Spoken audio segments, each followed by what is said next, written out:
Welcome to the Practice You podcast. My name is Elena Brower.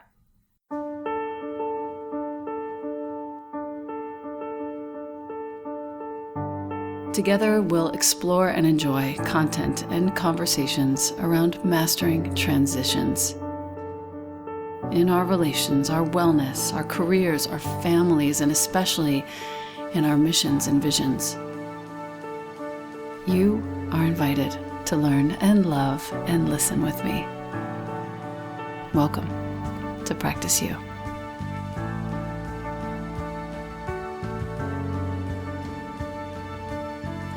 Welcome back to the podcast. I have an old friend, a dear colleague, and a fellow author from Sounds True, Lisa Wimberger, with me today. Welcome, Lisa. So good to talk to you again, Elena.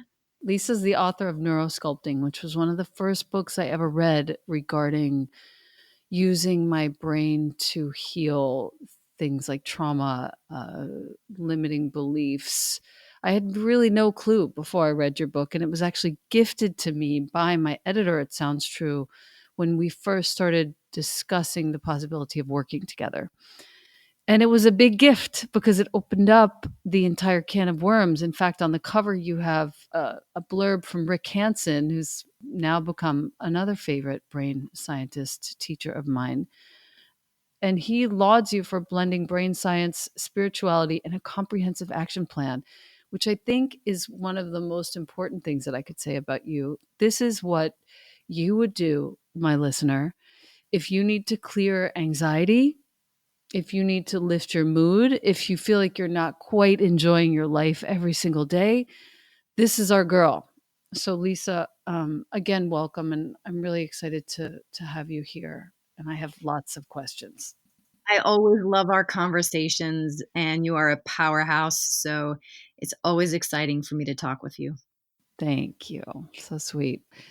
I want to start by just going over your sort of story. I know that it was born of your own trauma that you came to this work. You were struck by lightning on your birthday when you were 15, which is very auspicious. Mm-hmm.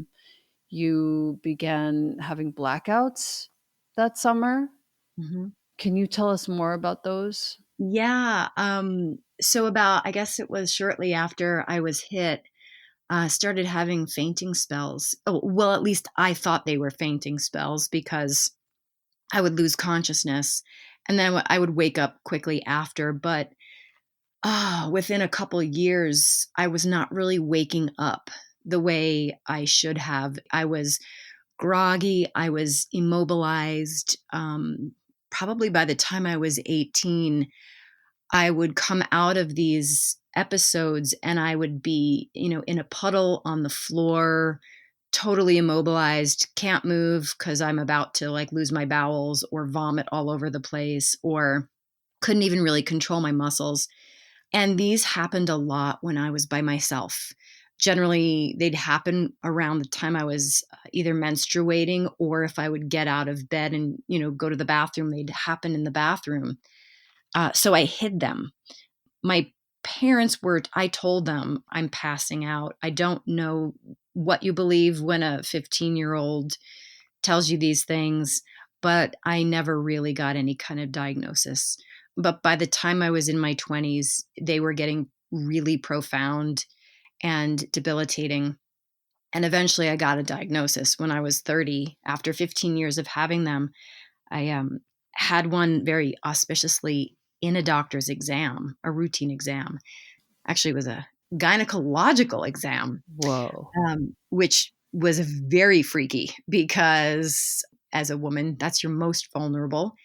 And Wow. I thought I was going to faint. So I just said, okay, I'm going to faint. And what I woke up to was this doctor who was white as a ghost and shaking. And he had a needle of atropine in his hand. And he said, you flatlined. You had a grand mal Oh seizure. You my God. flatlined. We were going to resuscitate you. When has this happened before?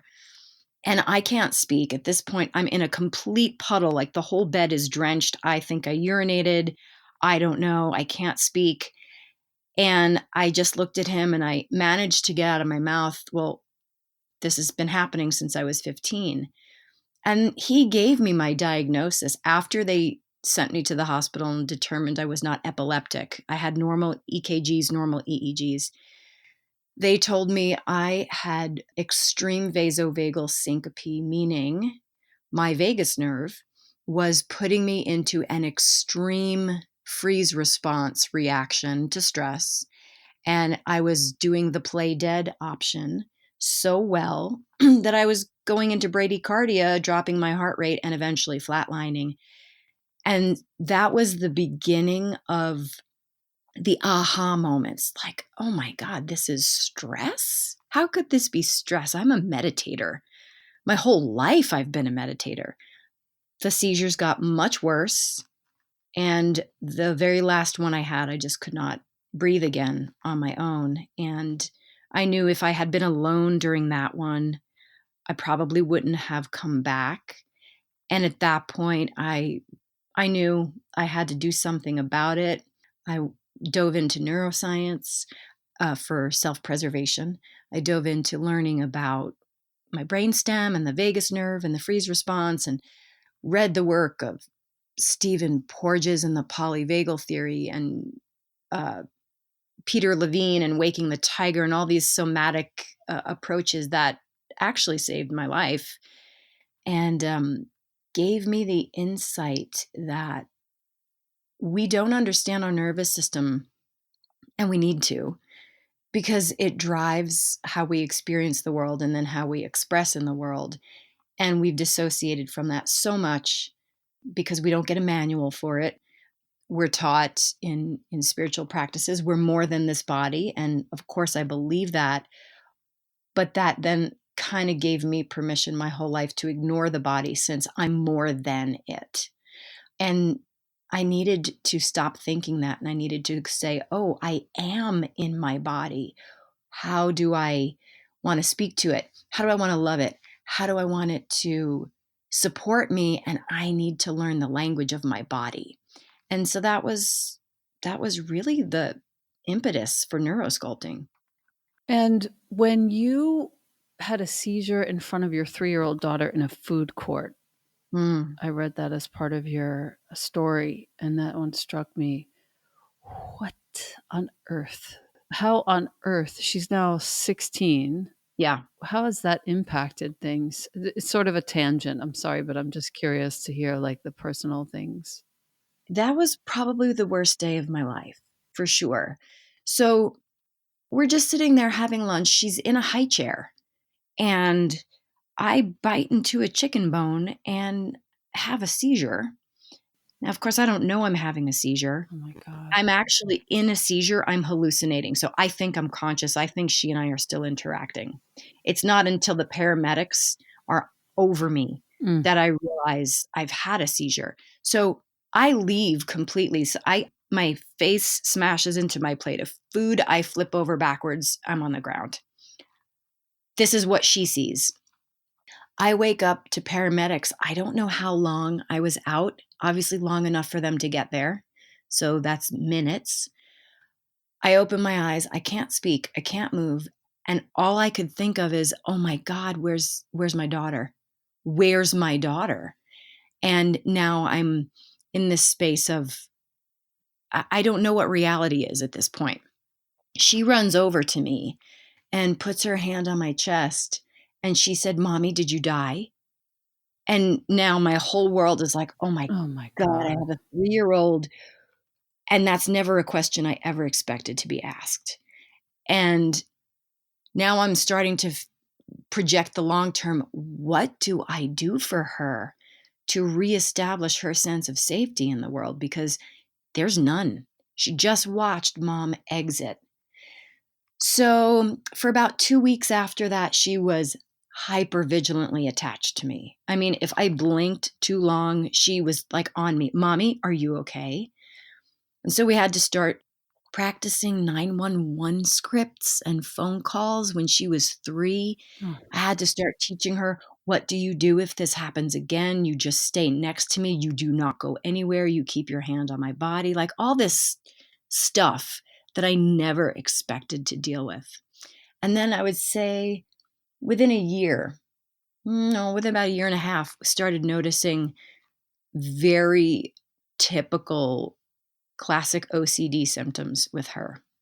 And they were hardcore from the time she was 5 till probably she was 13, where she would go through these phases of first it started as chirping out of her throat, and we thought it might have been Tourette's, but it was an OCD category symptom. And then those would change. So as the years went by, the chirping would then change to she'd have to tap things a certain amount of times. Mhm. And then that would change to compulsive erasing and Oh, scribbling on paper. Like every oh, year the baby. symptoms changed, and consciously she kept saying she was fine. So I meditated with her every single night for years. It was her bedtime routine. I would help her meditate on creating safety, giving her physical practices, and the tremor release, neurogenic tremor practice was really good for her. I taught her that. It's basically Dr. David Berceli's protocol for shaking the body. And she really liked that because she did not like going into her thoughts because they were too scary for her. So meditation could only be facilitated at a certain level for her. I couldn't bring her close to processing the trauma because it was still too fresh for her. So we had to do a lot of physical practices. And I got her on things like fish oil, high doses of fish oil for her anxiety and her brain repair. And she doesn't really have OCD symptoms anymore. They disappeared, I think, at least overtly. They disappeared when she was about 14. Right. She has incredible insight and awareness into her own space, but I'm sure there's still work to do there. So that's a very significant it's a very significant chapter in your daughter's life. I'm glad that that is now of the past, Hmm. thankfully. I would love to now pursue a little bit more the method of neurosculpting because it changed a lot for me back when I read your book.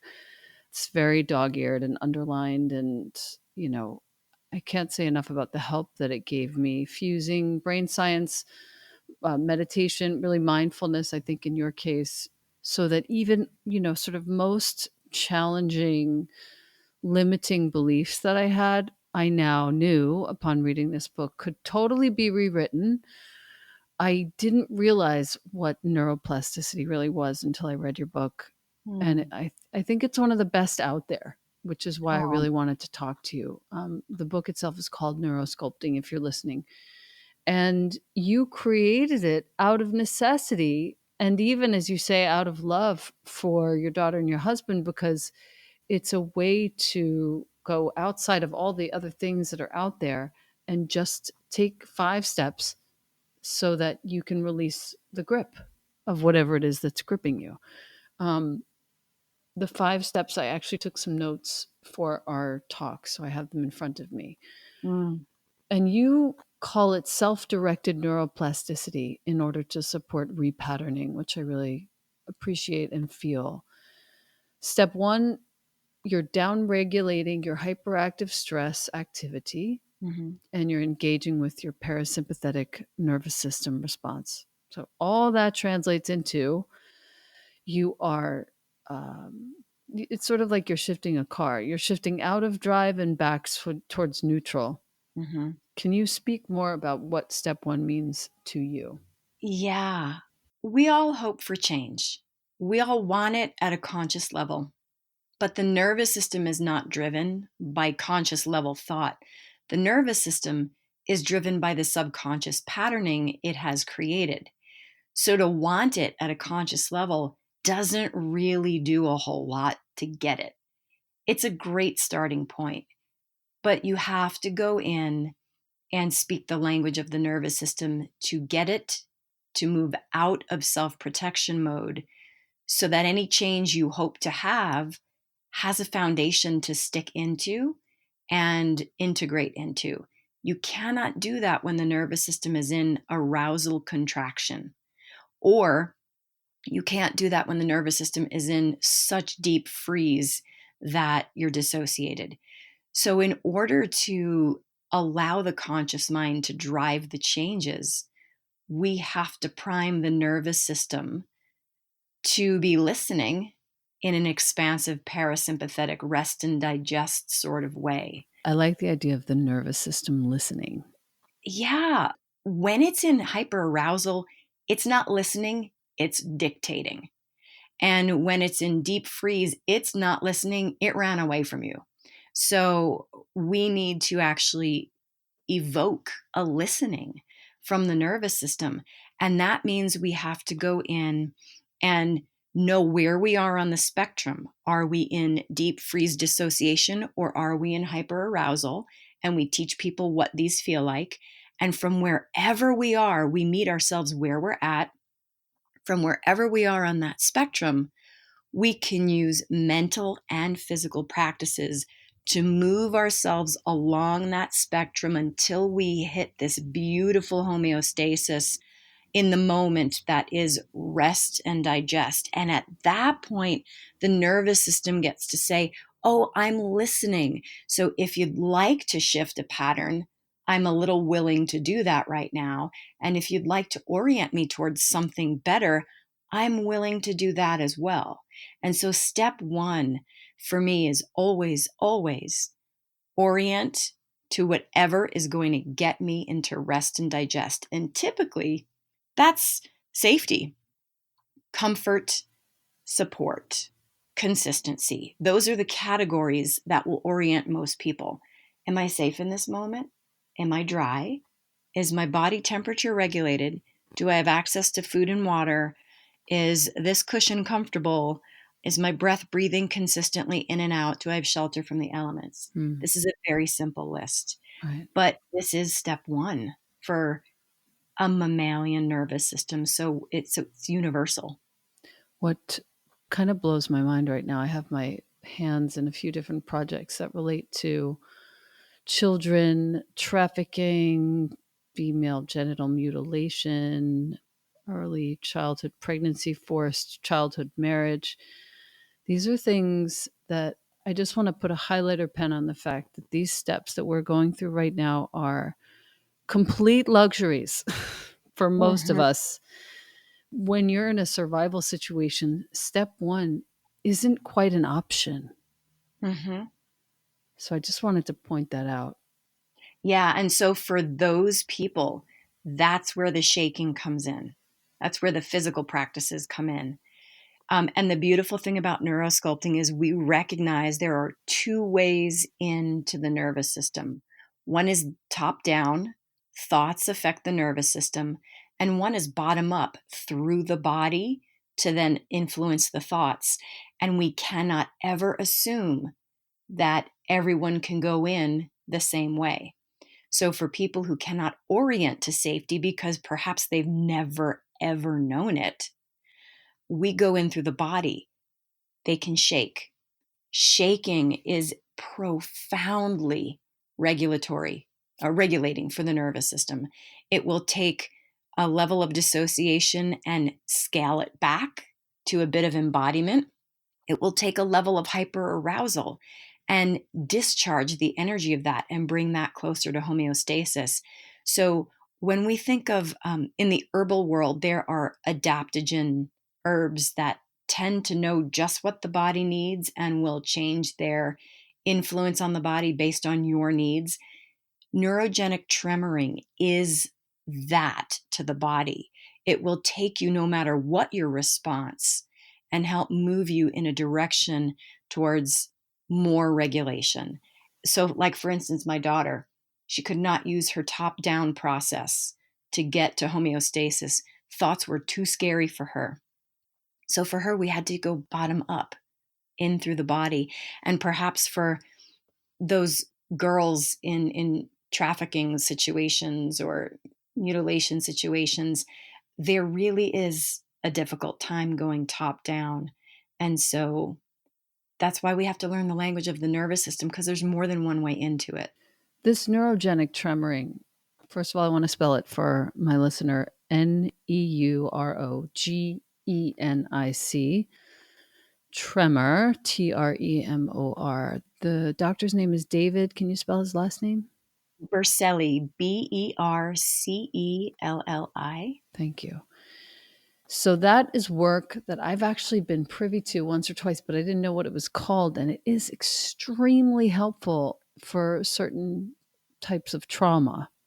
Mm-hmm. So I'm really grateful that you mentioned it because I found benefit from it when I used it, when it was presented to me. We're leading into step 2 now, where enhanced focused attention is now happening. Mm-hmm. So now we've got the nervous system listening, right? We've got it a little bit more compliant, a little bit more on our side. Now, what we want to do is enhance the way the mind is able to focus because we want to optimize what we're going to feed into the nervous system. So, we want to enhance focused attention. And the way we do that is we bring a lot of activity to the front of the brain. Step 2 is upregulating the prefrontal cortex. And for that, it's super simple. The front of the brain gets very aroused, i.e., focused, when it is stimulated with things like humor or benign novelty or wonder or awe. So, for instance, you're driving on a long trip, it's very boring, and all of a sudden there's a double rainbow in the sky. And your mind, your prefrontal cortex says, wow, that's so beautiful. And then you drive along and you get to where you're going, and someone says, how was your drive? And you say, oh, it was boring, but I saw this double rainbow. These moments of prefrontal triggering become stamped in memory because they harness focused attention. And that's what we want to do to the brain. Got it. Once it's in homeostasis, we want to manually trigger that level of focused attention and induce the brain so that whatever we're about to feed it becomes marked in our memory as valuable. So, from the point of a stimulated prefrontal cortex, we could actually feed it content of our intentional choosing that it will then lock onto much more strongly than if we did not trigger the prefrontal cortex in this way. Got So it. we're really optimizing. It's strategic optimizing. It's like turning off the news and turning on something much more nourishing, like Yes. mantras or classical music. Yes. Got it. And then it frames the rest of your time, whether it's a short time or the rest of the day, it will frame it differently because you've induced your brain in a different way. That makes sense to me. Which then obviously segues perfectly into step 3, which is where we increase the activity between the analytical and the intuitive self. Explain. We've got this brain induced in listening, right? We want to use this. Consider it like the induced brain is a stage. Now, what do we want to put on that stage and what will we like to play out? Because whatever we put on there and whatever scene plays out will be valued by our brain as content to remember because we're induced. So, on that stage, we can do a couple things. We can revisit an old pattern and file down the sharp edges of it and shift it just a little bit, shift our relationship to it. Or we can create a brand new story and juice it up with details. But the strategic aspect of this storytelling part is that we want to use more real estate of the brain in the telling because the brain will then again value this information more strongly, higher value. Real estate is value to the brain. Right. So if we recruit participation in the story from both the left hemisphere and the right hemisphere in a rich way, the story we're telling becomes much more memorable. And this is how change happens. Change requires memory. Because if you can't remember the edit or the new at a very subconscious level, you can't reference it and reiterate it and grow it tomorrow. And change only happens over time sustainably in incremental doses. Right. I should say manageable change happens that way. Sustainable change. Sustainable change happens that way. And in order to make that happen, Right. every time you tell that story, you have to give it the highest value possible. Mm. So the brain remembers it better, longer, so you can retrieve it easier, more frequently. Right. And so we optimize the storytelling part by very intentionally recruiting left and right hemisphere engagement. I call this a toggle across the midline of the brain. And as somatic people, I know a lot of your audience really has a deep relationship to the somatics and to yoga and body. If you think about the body, anything you do with grace happens because you cross the midline. You counterbalance.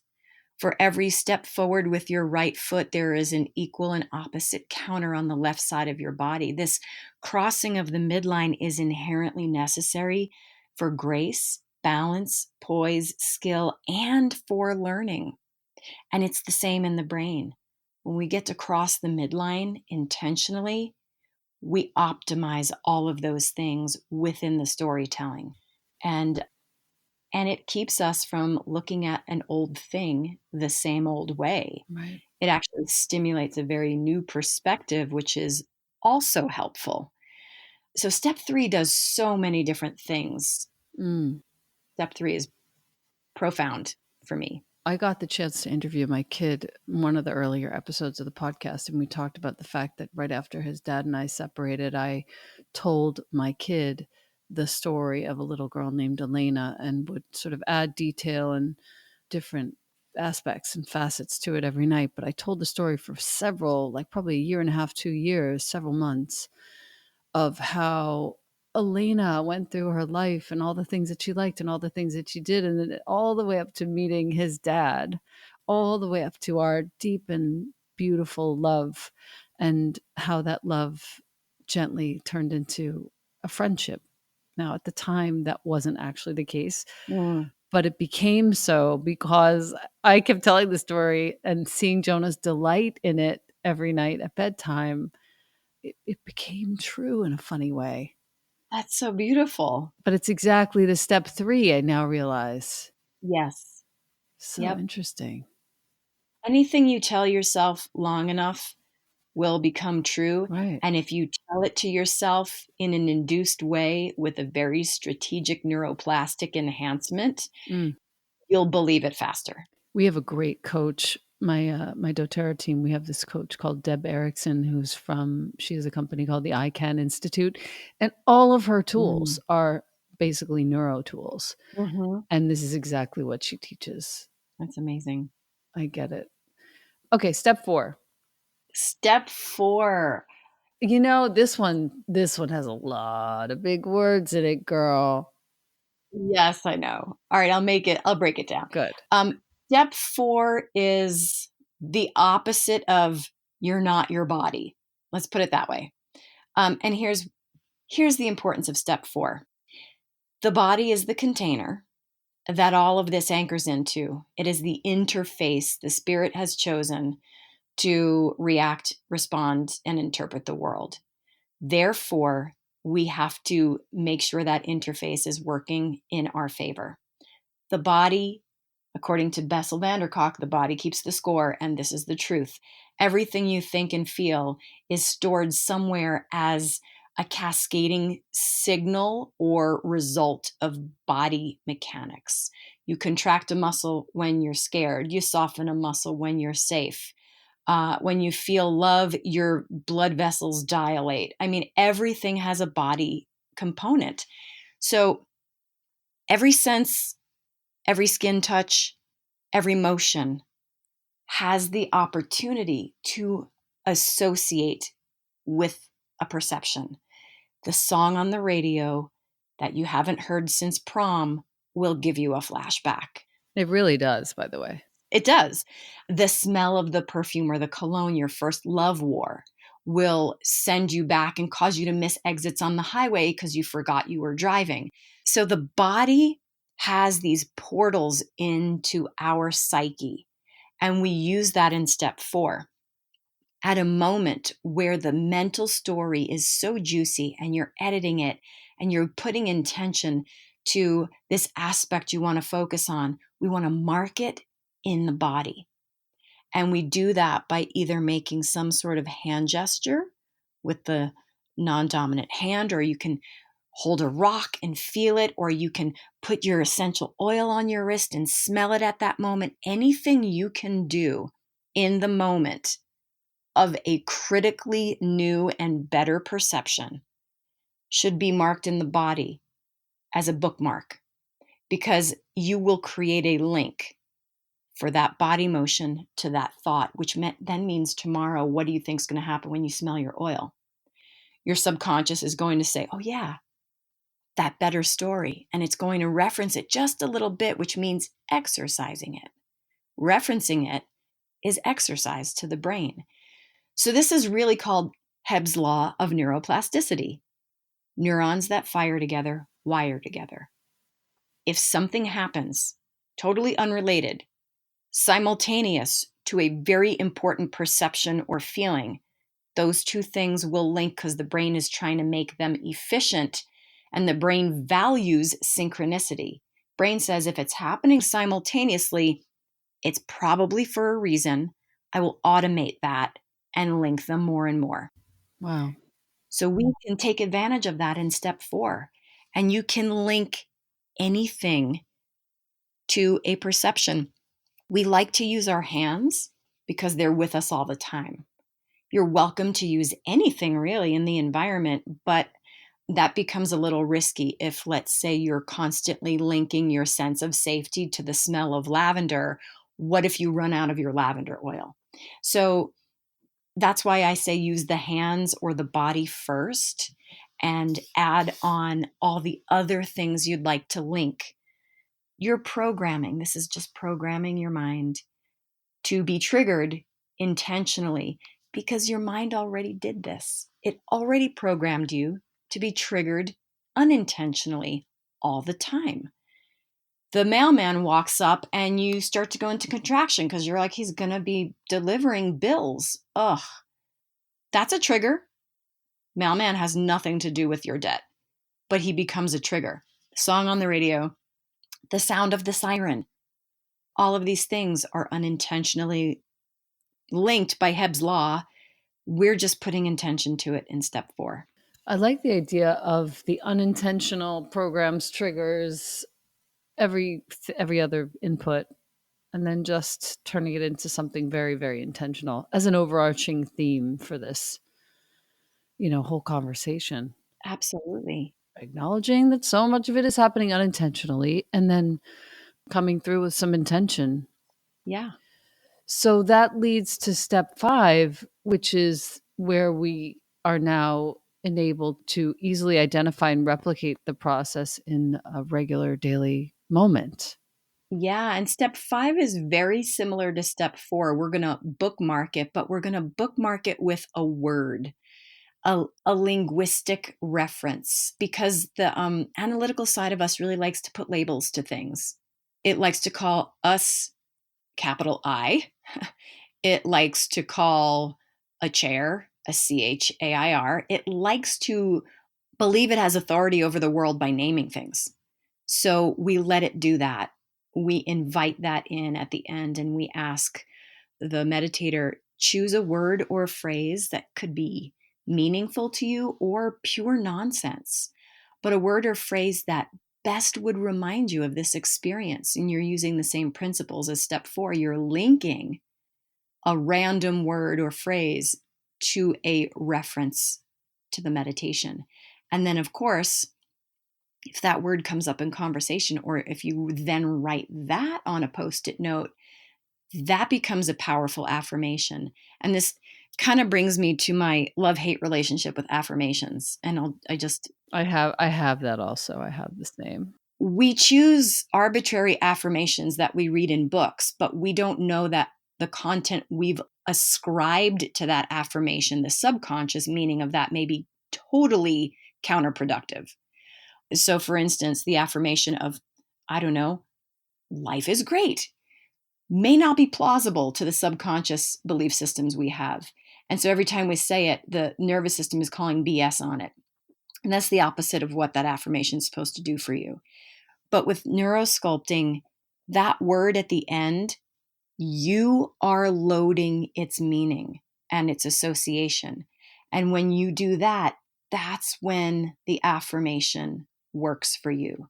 You have to preload what it means to your nervous system for it to then hack in. So affirmations absolutely do work if and only if they align with our subconscious meaning of that affirmation. Otherwise, they're counterproductive in my experience. Right. So we just take some time to load in and ascribe a real deep meaning to the words we're going to use to try to bring us back to this state over and over again. Got it. And then you get to use your word throughout your day and have these little moments of subconscious reference to your meditation. Right. It's just so simple and so smart and so potent and also very pertinent right now. We're like adrift Mm. with all this input all the time. It's so hard to determine what to pay attention to. Where should I put my focus right now? It is very difficult. Oh my God. Even for, people who are surrounded by teachers and information that is pure to benefit, it's very hard to focus. So I really appreciate the work that you're doing.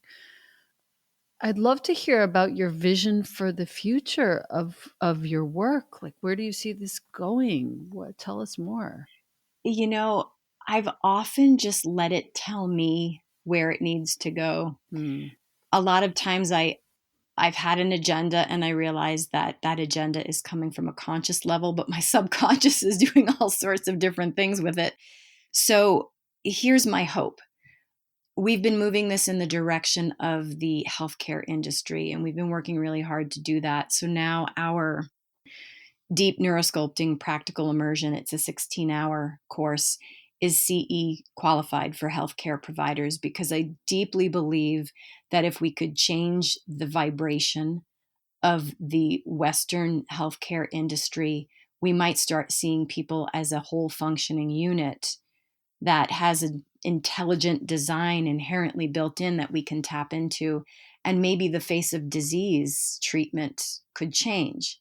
So we've been working for the last couple of years to get that recognized in the medical industry, and it's starting. And we've got some studies that are about to be published. And now this main course is available for psychiatrists and psychologists and nurses to get, CEs for, which is fantastic. We have a fair amount of practitioners, nurses, therapists listening. I would love to just have you take a moment to spell out precisely what course is available to them.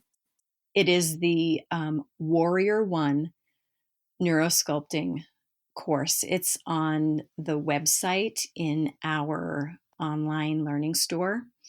And if you just even email me at lisa@neurosculptinginstitute.com, I'm happy to give you information on it and even dialogue with you about it to see if it's right for you. Very good. It's a 16-hour self-study and teaches the real foundational work around this 5-step process.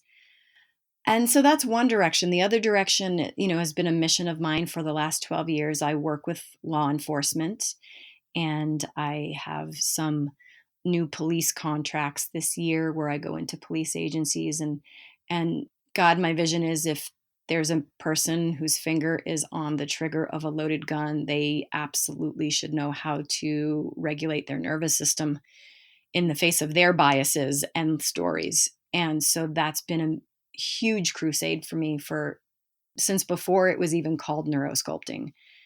So that work continues. And then just getting this out there, certifying people to go into their communities and teach this as a healing modality based on their experience, understanding their own nervous system and saying, oh my God, this has helped me. And now I want to pay it forward. So, how that looks, I'm completely open to it, to the universe telling me what it's supposed to look like. But those are the directions that I would love for it to go. So let's get really practical. Typically, I asked each of my guests 3 questions, but I'm changing things up today because I want to ask you a much more important question. I've just had, let's say, for example, I've just had a fight with, I don't know, my boss or my lover or something that has really rattled my cage. Mm-hmm. Talk me through the steps, the neurosculpting steps, so that I can get out of my mindset, which is everything is crumbling. Everything is going to fall apart right now. I have nowhere to go. And instead of doing anything productive, I've started texting friends complaining about things or some such, Mm-hmm. some unproductive activity. Yeah. Teach me what I would do if something, even something more traumatic happened. What do I do? Okay. First thing, and this might deviate a little bit from the 5 steps. First thing is I would shake 1000% first step. What does that mean exactly though? Because somebody might not know. 10 seconds of vigorous shaking, head, arms, legs, almost like you're maybe even running in place, but even more vigorous. That's because the first thing I want to do is get the muscles to discharge their contraction because that will help the mind calm faster. If the muscles are allowed to stay contracted, I'm going to go into mind chatter and I'm not going to be able to stop texting my friends, right? So I hack in from bottom up first and I do 10, 15 seconds of shaking. Like when you got that cold chill that runs up your neck and you have that shiver and you go, ugh, like that, and your body twitches, that kind of shaking. Got it. So I do that first. Next thing I do is I pull out my safety, comfort, support checklist. And that is, all right, maybe life sucks right now, but I am dry. I am in a building that is protecting me from the snow or the rain or the wind. I have my snacks in my drawer. Okay, I know where the bathroom is. I will literally, in my mind, go through a basic needs checklist because that is going to measurably chill out your fight, flee, midbrain response.